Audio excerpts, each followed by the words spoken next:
नमस्कार दोस्तों। आज मैं आपको सुनाने जा रही हूँ। पोते ने दादा पर अत्याचार होते देखा तो माँ बाप से लिया ऐसा बदला कि उनके पैरों तले जमीन निकल गई। रीना बहू, बहुत भूख लगी है, खाना बन गया हो तो दे दो। नाश्ता करने के बाद मुझे किसी ज़रूरी काम से बाहर भी जाना है।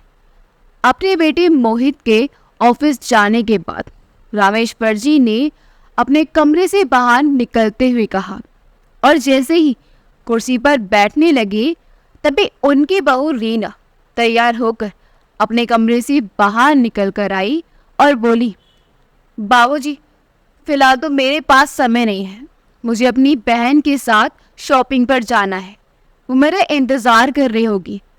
कहते हुए रीना बाहर जाने लगी। तभी रामेश्वर जी बोली, लेकिन बहू, मुझे बहुत तेज भूख लगी है और फिर दवाई भी तो खानी है। खाना खाऊंगा तभी तो दवाई ले पाऊंगा। तभी रौबदार आवाज में रीना ने कहा, हे भगवान, क्या एक बार सुनाई नहीं देता आपको? मैं 1 घंटे में वापस आ जाऊंगी। ज़्यादा भूख लगी है तो अपने लिए चाय बनाकर पी लीजिए, लेकिन मेरा अभी जाना बहुत ज़रूरी है। इससे पहले रामेश्वर जी कुछ और कहती, रीना ने बाहर निकलकर अपना स्कूटर स्टार्ट किया और सर से निकल गई। रामेश्वर जी हैरानी से अपनी बहू को देखते रह गए। कोई और विकल्प तो था नहीं, इसलिए रसोई घर में जाकर रामेश्वर जी ने 1 कप चाय बनाई और उसके साथ एक ब्रेड खाकर काम चला लिया। परंतु बहुत देर बीत गई थी। अब तो भूख के कारण रामेश्वर जी का बुरा हाल हो रहा था। अपने कमरे में बैठे हुए उनकी नज़र टेबल पर रखी अपनी पत्नी की तस्वीर की ओर गई। एकाएक अतीत की यादें उनके दिमाग में उत्पात मचाने लगी। जब तक उनकी पत्नी विमला जी उनके साथ थी, तब तक बेटा और बहू दोनों उनके साथ बहुत अच्छा बर्ताव किया करते थे। अपनी मन मर्जी करना तो बहुत दूर की बात थी। बहू ने तो कभी अपने ससुर से ऊंची आवाज में बात तक भी नहीं की थी। बाहर के सभी काम रामेश्वर जी संभाला करते थे और विमला जी ने घर का हर एक काम संभाल रखा था। बहू भी अपनी सास को खूब मान दिया करती थी। देती भी क्यों ना, आखिरकार सास के रहते घर के काम करने की उसे जरूरत ही नहीं होती थी। उसे मुफ्त की नौकरानी जो मिली हुई थी। परंतु परिवर्तन तो कुदरत का एक नियम है। समय हमेशा एक साथ नहीं रहता। धीरे धीरे विमला जी की तबीयत खराब रहने लगी। डॉक्टर से जांच करवाई तो टेस्ट में जो कुछ सामने आया वो जानकर तो रामेश्वर जी अंदर तक टूट गए। डॉक्टर ने बताया कि उनकी पत्नी को कैंसर है, लेकिन रामेश्वर जी अपनी पत्नी को खोना नहीं चाहते थे। इलाज तो महंगा था, लेकिन उन्होंने खर्चे की परवाह किए बिना विमला जी का इलाज शुरू करवाया। फिर तो बहू और उनके बेटे ने भी अपनी माँ पिताजी के साथ सीधे मुंह बात करना बंद कर दिया था। लेकिन रामेश्वर जी और विमला जी को बेटे बहू के इस बदले व्यवहार का कारण समझ में नहीं आया। एक दिन रामेश्वर जी का बेटा उनके पास आया और बोला, पिताजी, आप जानते हैं कि माँ की बीमारी आखिरी स्टेज पर है और जब माँ को बचाया ही नहीं जा सकता तो इतना पैसा खर्च करने की क्या जरूरत है? ऐसे तो आप हमें कंगाल ही कर देंगे। कम से कम आपको मेरी बीबी और बच्चों का तो सोचना चाहिए ना। बेटे के मुंह से इतनी बात सुनते ही रामेश्वर जी का कलेजा छलनी हो गया। भरे गले से वो बोली, बेटा, मैं अपनी कमाई से की गई बचत को तेरी माँ के इलाज में लगा रहा हूँ, तो इस बात से तुम्हें क्या परेशानी है? और बेटा, जरा ये भी तो सोच, जिसके बारे में तुम ऐसी बातें कर रहे हो, वही माँ तुम्हें इस दुनिया में लेकर आई है। क्या क्या नहीं किया तुम्हारी माँ ने तुम्हारे लिए। तभी मोहित गुस्से से बोला, हाँ हाँ, तो कोई बड़ा एहसान नहीं कर दिया। कौन नहीं करता अपने बच्चों के लिए। बेटे की इतनी बात सुनते ही रामेश्वर जी को एहसास हो गया कि आज माँ की ममता पैसे के सामने छोटी पड़ चुकी है। लेकिन फिर भी उन्होंने हार नहीं मानी। अपनी पत्नी को अंतिम सांस तक उन्हें बचाने की उन्होंने भरपूर कोशिश की। लेकिन शायद कुदरत को कुछ और ही मंजूर था। लगभग 6 महीने के इलाज के बाद विमला जी अपने पति को हमेशा के लिए अलविदा कहकर चली गई। पत्नी के जाते ही जैसे रामेश्वर जी की तो दुनिया ही उजड़ गई थी। अक्सर रीना उनके साथ इसी तरह ऊंची आवाज में और बदतमीजी से बात करती, और अगर वह उसे कुछ कह देती तो उन्हें अपने बेटे मोहित के गुस्से का शिकार होना पड़ता था। रामेश्वर जी इस क्रूर दुनिया में नितांत अकेले रह गए थे। हालांकि उनके 12 साल के पोते रोहन को उनके साथ समय बिताना और बातें करना बहुत अच्छा लगता था, लेकिन रामेश्वर जी को उसके साथ बैठने का ज़्यादा मौका नहीं मिलता था।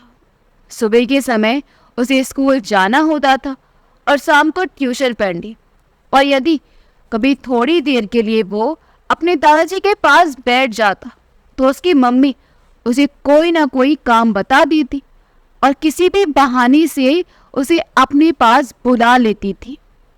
एक दिन रविवार को जब मोहित घर पर था तो अपने पिता के पास आया और बोला, वो बाबूजी, मैं सोच रहा था कि अब गांव में तो हम लोग रहते नहीं हैं, इसलिए गांव वाले मकान की देखभाल भी नहीं हो पाती।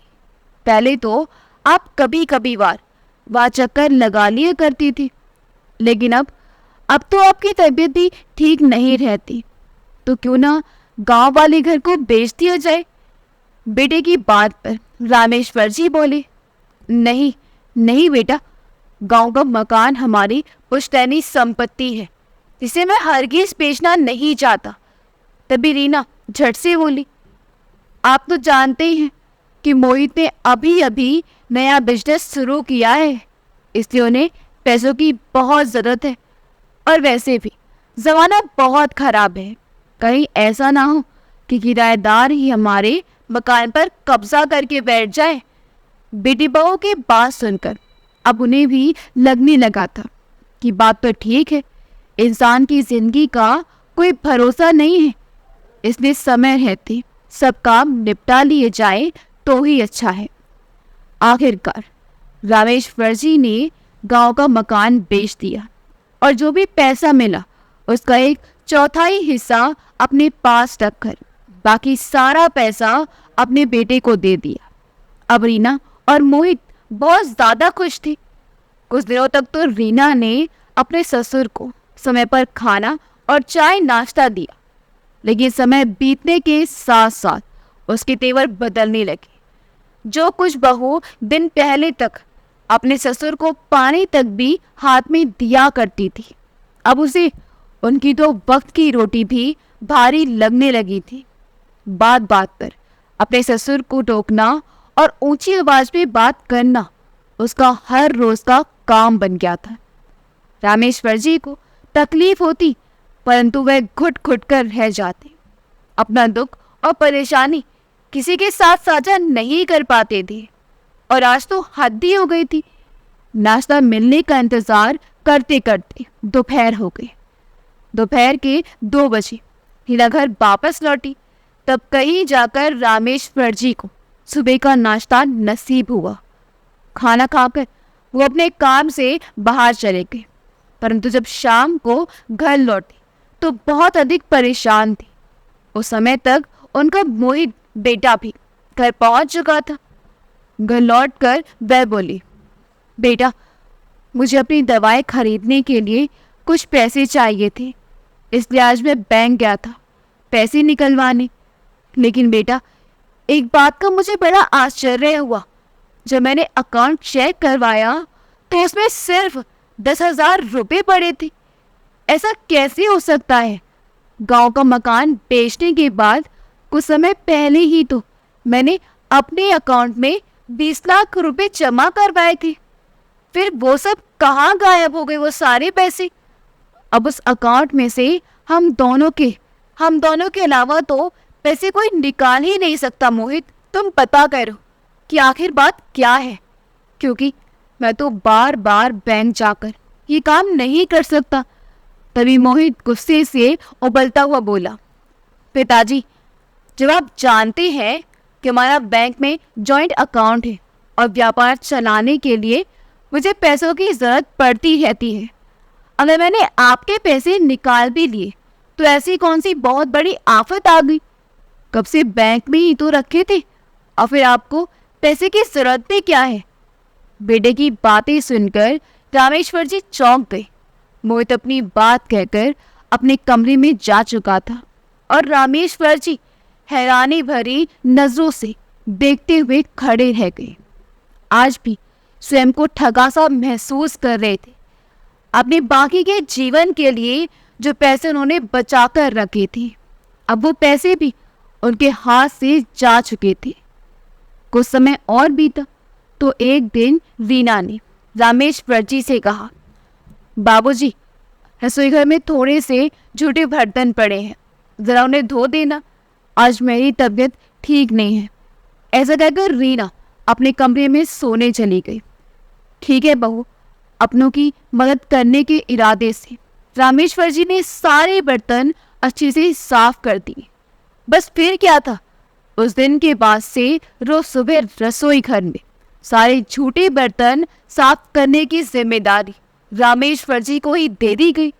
कभी कभार उनका पोता रोहन अपनी मम्मी को दादाजी के साथ इस तरह का व्यवहार करते देखता तो इस बात का विरोध करने लगता, लेकिन रीना उल्टा उस पर ही बरस पड़ती थी और उसे पढ़ाई पर ध्यान देने को कहती। डांट डपट कर उसे उसके कमरे में भेज देती।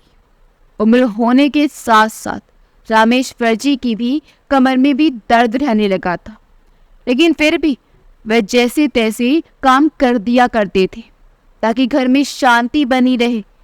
परंतु हिना को इससे भी शांति नहीं मिली। धीरे धीरे उसने रामेश्वर जी पर काम का बोझ बढ़ाना शुरू कर दिया, परंतु एक दिन उनकी कमर में इतना तेज दर्द हुआ जो उनकी बर्दाश्त से बाहर था।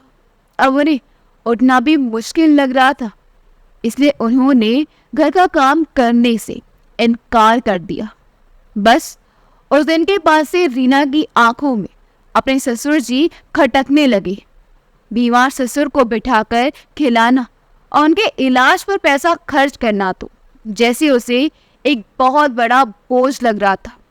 और एक दिन उसने रामेश्वर जी को वृद्धा आश्रम में भेजने की जिद ठान ली, परंतु रामेश्वर जी अपने घर को छोड़कर वृद्धा आश्रम जाना नहीं चाहते थे। उधर रोहन भी अपने दादाजी को खुद से दूर जाते देख रोने चिल्लाने लगा। वो उनके बिना नहीं रह सकता था, लेकिन हुआ वही जो रीना चाहती थी। दादा पोता लाख गिड़गिड़ाए, लेकिन इस सब के बावजूद एक लाचार और वृद्ध पिता को बोझ समझकर बेटा बहू ने वृद्ध आश्रम में पहुंचा ही दिया। समय अपनी रफ्तार से बीतने लगा। आज रामेश्वर जी को वृद्धा आश्रम गए 10 वर्ष बीत चुके थे और ठीक 10 वर्षों के बाद रोहन उसी वृद्धाश्रम के सामने खड़ा था जहाँ उसके दादाजी रहा करते थे। जैसे ही रोहन अंदर आया और अपने दादाजी के सामने पहुंचा तो उसका लंबा चौड़ा शरीर और अच्छी ढील ढोल देखकर रामेश्वर जी उसे पहचान ही नहीं पाए। दादाजी, आप कैसे हैं? भरी आंखें लिए रोहन ने कहा और उनके चरण स्पर्श किए। तभी रामेश्वर जी कांपते स्वर में बोले, अरे बेटा, तो मेरा रोहन ही है ना? और इतना कहते ही उनकी बूढ़ी आंखों से बात सलने भरे आंसुओं को झरना फूट पड़ा। प्यार से अपने पोते को उन्होंने अपने गले से लगा लिया और फिर थोड़ी देर तक अविरल अश्रुधारा दोनों ओर से बहती रही। कुछ देर बाद स्वयं को संभालते हुए रोहन बोला, बस दादाजी, अब बस भी कीजिए, प्लीज मत रोइए। अब आपके रोने के दिन बीत चुके हैं। आज ही आप मेरे साथ अपने घर चलेंगे। तभी रामेश्वर जी कहने लगे, क्या मजाक करता है बेटा? कैसा घर? उस घर से तो बरसों पहले मुझे बेइज्जत करके निकाल दिया गया था। ये वृद्ध आश्रम ही अब मेरा घर है और मुझे आदत भी हो चुकी है यहाँ रहने की। हर पल तुझे देखने को दिल करता था, अब तुझसे भी मिल लिया। अब चाहे यमराज भी मुझे लेने आ जाए ना तो भी कोई गिला नहीं। लेकिन एक बात तो बता बेटा, क्या इतने समय में अपने दादाजी की याद नहीं आई तुझे? ऐसा कभी हो सकता है क्या दादाजी कि मुझे आपकी याद ना आई हो? जिस समय आपको इस वृद्ध आश्रम में भेजा गया था उस समय तो मैं बहुत छोटा था, मैं बहुत रोया था। मैंने मम्मी पापा को मनाने की बहुत कोशिश की कि वो आपको घर ले आए, लेकिन उन्होंने मेरी एक नहीं सुनी। उसके बाद 12वीं की परीक्षा पास करने के बाद मम्मी पापा ने मुझे विदेश भेज दिया था और विदेश जाने के बाद बीच में मैं कभी घर नहीं आया। जब पढ़ाई पूरी हुई तो मैंने वही नौकरी करनी शुरू कर दी और जानते हैं अब विदेश से अच्छा खासा धन कमाकर लौटा है आपका पोता। मम्मी पापा को मेरी बहुत याद आती थी, लेकिन मैं सब अभी तक नहीं भूल पाया जो उन्होंने आपके साथ किया था। इसलिए मैं भी कभी भी उससे मिलने नहीं आया। करीब 10 दिन पहले ही भारत लौटा हूँ दादाजी, लेकिन भारत पहुँचते ही मैं तुरंत आपसे मिलने नहीं आ पाया। बहुत से काम जो थे जिन्हें जल्द से जल्द निपटाना था, बहुत सी तैयारियां करनी थी, जिस कारण मुझे आपसे मिलने में देर हो गई। लेकिन दादाजी एक बात ज़रूर कहूँगा कि अब मैं आपको किसी किस्म की कोई तकलीफ नहीं होने दूंगा। बात करते करते रोहन ने देखा कि उसके दादाजी लगातार आंसू से भरी आंखों से उसे निहारते ही जा रहे थे। तभी रोहन ने उनके कंधे पर हाथ रखते हुए पूछा, अरे क्या वो दादाजी, कहाँ खो गए? रामेश्वर जी बोले, मैं तो यही सोच रहा था कि क्या पता तुझसे मिलने की मेरी अंतिम इच्छा कभी पूरी भी हो पाएगी या नहीं। कहीं तू भी बाकी सबकी तरह मुझे भूल तो नहीं गया।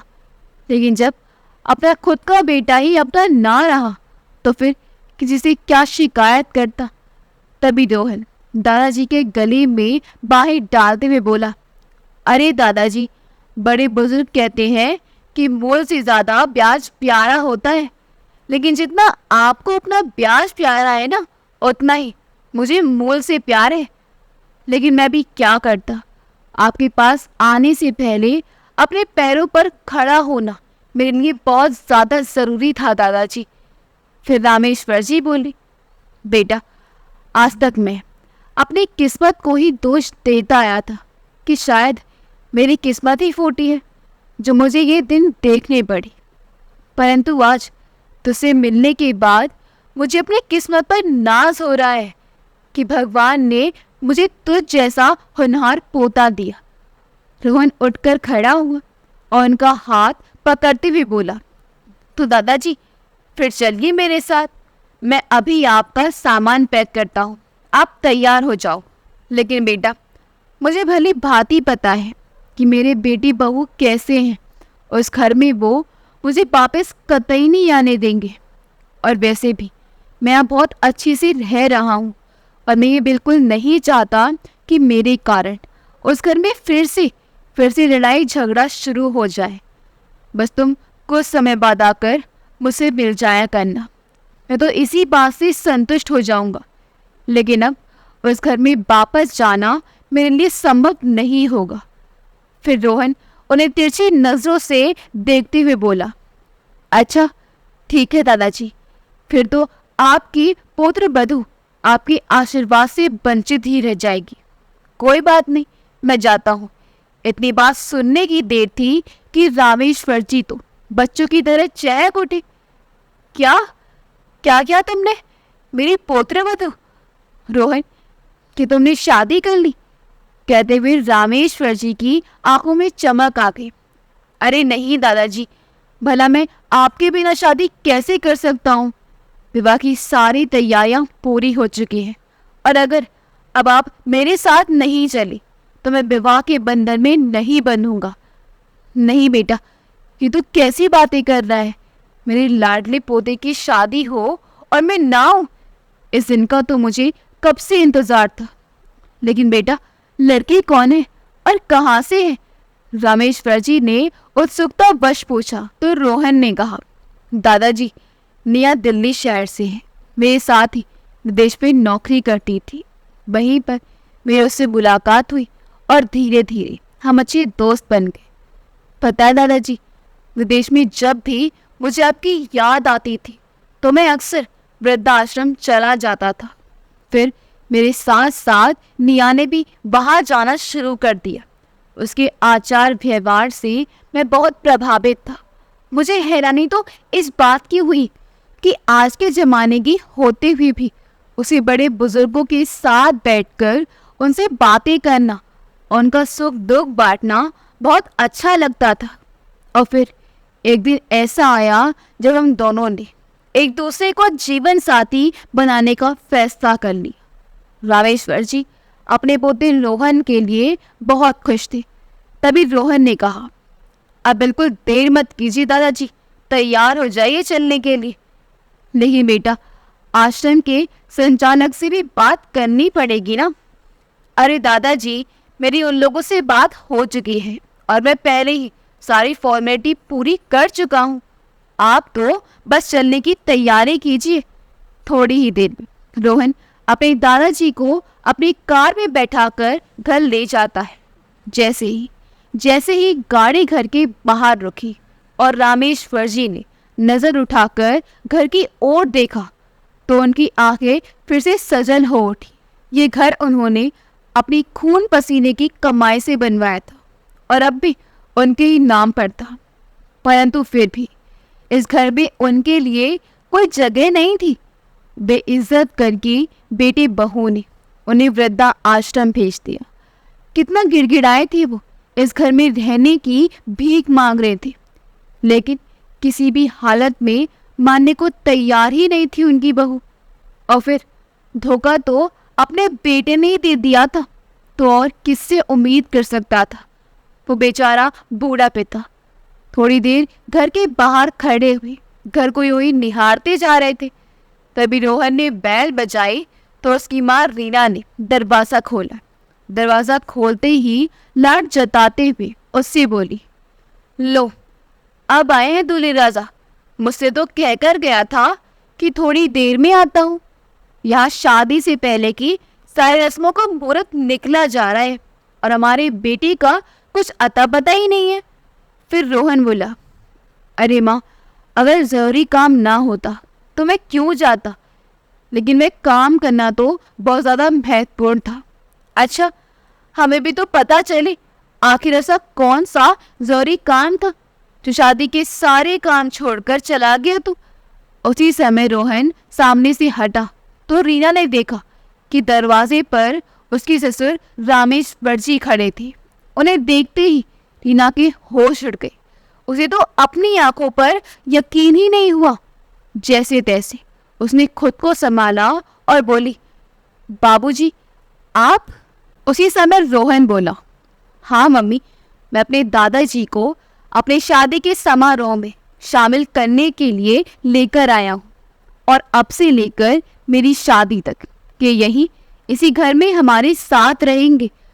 रोहन की ये बात सुनते ही रीना दंग रह गई। रीना का एक बार तो दिल किया कि अपने बेटे को एक जोरदार तमाचा जड़ दे, लेकिन अब वो कोई छोटा बच्चा नहीं रह गया था इसे डांट फटकार कर अपनी बात मनवा ली जाए। अब उसका बेटा जवान हो चुका था। ना समझी में कोई गलत कदम उठाकर वे अपनी बेटी को खोना नहीं चाहती थी, इसलिए स्वयं को शांत रखना ही उसने उचित समझा। फिर सोचने लगी, रोहनी तो कहा है कि बाबूजी या उसकी शादी तक ही रहेंगे और शादी तो कुछ ही दिनों में होने वाली है। इसका मतलब कि मुझे उन्हें ज़्यादा दिनों तक नहीं झेलना पड़ेगा।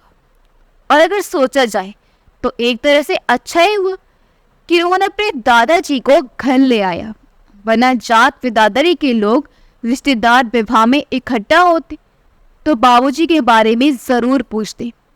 मैं तो सबको यही बताया था कि वे गांव में रहते हैं, और अब यदि रोहन की शादी में वो ना आते तुम्हारी कितनी किरकिरी हो जाती।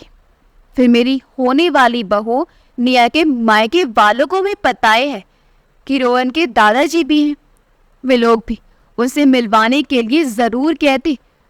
अब बाबूजी के आने से सब लोगों की बोलती बंद हो जाएगी और मुझ पर भी ज़्यादा दिन तक उनका बोझ नहीं बढ़ेगा। शादी के बाद वो अपने वृद्धाश्रम और हम अपने घर। ये सोचते हुए रीना के चेहरे पर एक शातिर मुस्कान आ गई। अगले दिन रोहन अपने दादाजी को बाजार लेकर गया और उनके लिए अच्छे अच्छे कपड़ों की खरीदारी करके लाया। खरीदारी करने के बाद रोहन उन्हें एक अच्छे से रेस्टोरेंट में लेकर गया, जहां उसने अपने दादाजी की पसंद का खाना ऑर्डर किया। आज पहली बार रामेश्वर जी अपने पोते के साथ एक अच्छा समय बिता पाए। रोहन के साथ बातचीत करते हुए उन्हें ऐसा महसूस हो रहा था जैसे वो अपने दोस्त के साथ बातें कर रहे हों। आखिरकार वो तारीख भी आ गई जिस दिन रोहन का विवाह होना था। शादी के लिए एक बहुत बड़ी होटल की बुकिंग की गई थी। आज तो रीना के कदम जमीन पर ही नहीं पड़ रहे थे। अपने बेटे की शादी को लेकर वो बहुत अधिक उत्साहित थी। उसे सबसे ज्यादा उत्साह तो इस बात का था कि शादी के बाद उसके बेटा बहू वापस विदेश नहीं जाएंगे, बल्कि विदेश की नौकरी छोड़कर भारत में ही नौकरी करेंगे और उनके साथ रहेंगे। मन ही मन वो अपने संजोए सपने रही थी कि बेटा बहू साथ रहेंगे तो जीवन कितना खुशहाल हो जाएगा, और कल को पोता पोती भी होंगे तो पूरा घर खुशियों से चहक उठेगा। हमारा बुढ़ापा तो खूब मजे में कटेगा। लेकिन दोस्तों, एक कहावत है, ना बोए पेट बबुल का तो आम कहाँ से हुई। अपने भविष्य के सुनहरे सपने संजोते हुए रीना शायद इस बात को भूल चुकी थी। कुछ देर में रोहन तैयार होकर आया तो रीना उसकी भलाई लेती जा रही थी, और उधर जैसे ही रामेश्वर जी ने अपने पोते को दूल्हा बना देखा तो उनकी आंखें खुशी के आंसू भर आए। इस दिन का इंतजार तो उन्हें कब से था। धूमधाम से विवाह की सारी रस्में संपन्न हो गई। दूल्हा बना रोहन अपने दादाजी को अपने दोस्तों और निया के परिवार वालों से मिलवा रहा था। हर बात में वह बस अपने दादाजी को ही तवज्जो दे रहा था। ये बात रीना को कतई पसंद नहीं आ रही थी, परंतु अपने बेटे की शादी के समय वो कोई तमाशा खड़ा करना नहीं चाहती थी। इसलिए किसी तरह वो अपने गुस्से को पी गई, परंतु मन ही मन उसने ठान लिया था कि विवाह की रस्में पूरी होने के बाद जैसे ही सभी रिश्तेदार चले जाएंगे, वो अपने बेटे की कोई मनमानी नहीं चलने देगी और अपने ससुर को वृद्धाश्रम वापस भेज कर ही रहेगी। जब विदाई का वक्त हुआ तो नव विवाहित जोड़े के लिए फूलों से सजी गाड़ी तैयार थी। उस गाड़ी में रोहन ने सबसे पहले अपने दादाजी को बिठाया। उसके बाद रोहन और उसकी पत्नी निया गाड़ी में बैठे। लेकिन जैसे ही रोहन के माता पिता गाड़ी में बैठने लगे तो रोहन ने कहा, अरे माँ, इस कार में आप लोगों की जगह तो नहीं बन जाएगी, आप दूसरी गाड़ी में आ जाइए। ये बात सुनते ही रीना के कलेजे पर सांप लौटने लगा। चेहरे से ईर्ष्या साफ झलक रही थी, लेकिन जब उसने नजर उठाकर इधर उधर देखा तो बाकी सभी रिश्तेदार उसकी ओर ही देख रहे थे। एक फीकी सी मुस्कान के साथ अपने पति को लेकर वह दूसरी कार में जाकर बैठ गई। घर पहुंचकर उसे दूल्हा दुल्हन स्वागत की तैयारी करनी थी, इसलिए रीना ने ड्राइवर को जल्दी से उन्हें घर पहुंचाने को कहा। रास्ते भर मन ही मन वह बहुत उत्साहित थी और यही सोचती जा रही थी कि आज रोहन और निया का तो घर में बड़ी धूमधाम से स्वागत किया जाएगा, लेकिन रोहन के दादाजी को मैं अपने घर की चौखट लांघने नहीं दूंगी और ये बाहर से वापस वृद्धा आश्रम भेज दूंगी। थोड़ी देर में रीना अपने पति मोहित के साथ अपने घर पहुंच गई। घर पहुंचकर देखा तो दूल्हा दुल्हन की गाड़ी अभी तक नहीं आई थी। हिया ने राहत की सांस ली, ये सोचकर कि चलो बच्चे की स्वागत की तैयारी के लिए थोड़ा समय तो मिल जाएगा। बड़े जोश के साथ दौड़ते दौड़ते उसने सारी तैयारियां की। चावलों से भरा कलश द्वार पर रखा और तिलक और आरती के लिए थाल सजाकर ले आई और बेसब्री से दरवाजे पर खड़े होकर अपने बच्चों की राह देखने लगे। देखते देखते घंटा बीत गया, लेकिन बेटा बहू का कुछ अता पता ही नहीं था। उनकी राह देखते देखते जब रीना थक गई तो मोहित से बोली, अजी देखिए तो आखिर है कहाँ गया आपका बेटा? तुम चिंता मत करो, मैं फोन लगाकर पूछता हूँ। ऐसा कहते हुए मोहित ने रोहन को फोन लगाए, लेकिन रोहन ने फोन नहीं उठाया। अब तो बेटी बहू के इंतजार में रीना और मोहित की आंखें पथराने लगी, लेकिन कोई नहीं आया। रीना ने रोहन को फिर से फोन लगाया तो इस बार उसने फोन उठा लिया। रोहन की आवाज सुनते ही रीना बोली, हेलो बेटा, आखिर तुम लोग हो कहाँ? आने में इतनी देर क्यों हो रही है? यहाँ मैं और तेरे पापा कब से तुम्हारी राह देख रहे हैं। तुम लोगों के स्वागत के लिए कब से घर के दरवाजे पर खड़े हैं। मम्मी, वो दरअसल बात यह है कि पहले हम लोग वृद्धाश्रम चले गए थे और काफी समय वहीं लग गया। बेटे की ये बात सुनते ही रीना का चेहरा खिल उठा और मुस्कुराते हुए बोली, ये तो तुमने बहुत अच्छा किया बेटा, जो दादाजी को पहले ही वृद्धाश्रम में छोड़ आए।